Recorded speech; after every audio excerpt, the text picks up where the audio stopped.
Summer అంటే పిల్లలకి సెలవులు, థియేటర్లో సినిమాలతో సందడి సందడిగా ఉంటుంది. మరోవైపు వందల కోట్ల మూవీ మార్కెట్ వెయిట్ చేస్తూ ఉంటుంది. కానీ ఈసారి మాత్రం థియేటర్లో ఆ సందడి కనిపించదు. రిలీజ్కి పట్టుమని ఒక్క పెద్ద సినిమా కూడా లేదు. చూద్దామంటే స్టార్ హీరో సినిమా ఒక్కటి కూడా లేదు. ఈసారి సమ్మర్ స్టార్ మూవీస్ లేకుండా గడిపేయాల్సిందేనా?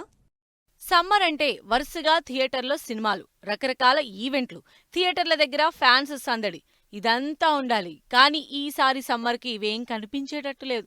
ఈ సమ్మర్కి పట్టుమని 2-3 పెద్ద సినిమాలు కూడా రిలీజ్కి లేవు. ఏప్రిల్ నుంచి మొదలుపెట్టి నువ్వా నేనా అన్న రేంజ్లో పోటీ పడే హీరోలు, ఈసారి మీడియం రేంజ్ హీరో సినిమా లేకుండానే సమ్మర్ అయిపోయేలా కనిపిస్తోంది. సమ్మర్ స్టార్టింగ్ ఏప్రిల్ ఫస్ట్ వీక్లో వస్తున్న ఫ్యామిలీ స్టార్ సినిమా తప్పించి ఏప్రిల్లో మరే పెద్ద సినిమా రిలీజ్కే లేదు. అసలు మిడ్ సమ్మర్ మే అంటే వరుస పెట్టి సినిమాలు థియేటర్లో పోటీ పడాలి. కానీ మేకి ఒకే ఒక్క సినిమా కల్కి ఉంది. మే 9న రిలీజ్ డేట్ అనౌన్స్ చేసిన ఈ సినిమా రిలీజ్ అయ్యే వరకు డౌటే. ఎందుకంటే మే 13న ఎలక్షన్స్ ఉన్నాయి. ఎలక్షన్స్ ముందు సినిమా రిలీజ్ చేస్తే కలెక్షన్లు రికార్డులు కాదు కదా, కనీసం పెట్టిన బడ్జెట్ అయినా వస్తుందో లేదో అనే డౌట్లో ఉన్నారు మేకర్స్.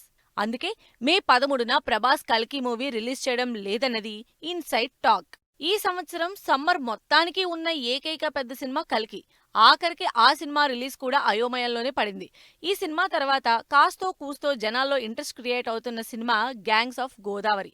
సితారా, శ్రీకర, ఫార్చ్యూన్ 4 నిర్మాతలుగా తెరకెక్కుతున్న ఈ ఇంట్రెస్టింగ్ యాక్షన్ డ్రామా మే 17న రిలీజ్ అవుతున్నట్లు రీసెంట్ గా అనౌన్స్ చేశారు.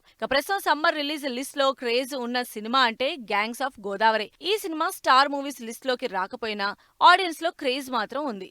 నిజానికి సమ్మర్లో ఏప్రిల్లో దేవరా రిలీజ్ కావాల్సి ఉంది. ఎన్టీఆర్, కొరటాల కాంబినేషన్లో తెరకెక్కుతున్న దేవరా ఏప్రిల్ ఫస్ట్ వీక్లో గ్రాండ్గా రిలీజ్ ప్లాన్ చేశారు. కానీ సినిమా మాత్రం పోస్ట్పోన్ అయింది. దీనికి తోడు రామ్, పూరి జగన్ కాంబినేషన్లో రావాల్సిన డబుల్ ఇస్మార్ట్ పోస్ట్పోన్ అయింది. సమ్మర్ బరిలోనే ఉంటుందనుకున్న బాలయ్య, బాబీ సినిమా కూడా పోస్ట్పోన్ అయింది. ఇక ఎట్టి పరిస్థితుల్లో సమ్మర్కి రిలీజ్ అవుతుందనుకున్న ఓజీ కూడా ఏకంగా పోస్ట్పోన్ అయిపోయింది. లాస్ట్ ఇయర్ షూట్ స్టార్ట్ చేసిన నాని సరిపోదా శనివారం అయినా సమ్మర్లో వస్తుందనుకుంటే అది కూడా ఆగస్టుకే వెళ్లిపోయింది. సో స్టార్ స్టడ్డెడ్ మూవీస్ ఉండాల్సిన సీజన్లో ఎలాంటి పెద్ద హీరో లేకుండానే ఈ సమ్మర్ని గడిపేయాల్సి ఉంటుంది. థియేటర్లో కూడా స్టార్ హీరో సందడి లేకుండానే చిన్న సినిమాలతోనే పని కానిచ్చేయాల్సి ఉంటుంది.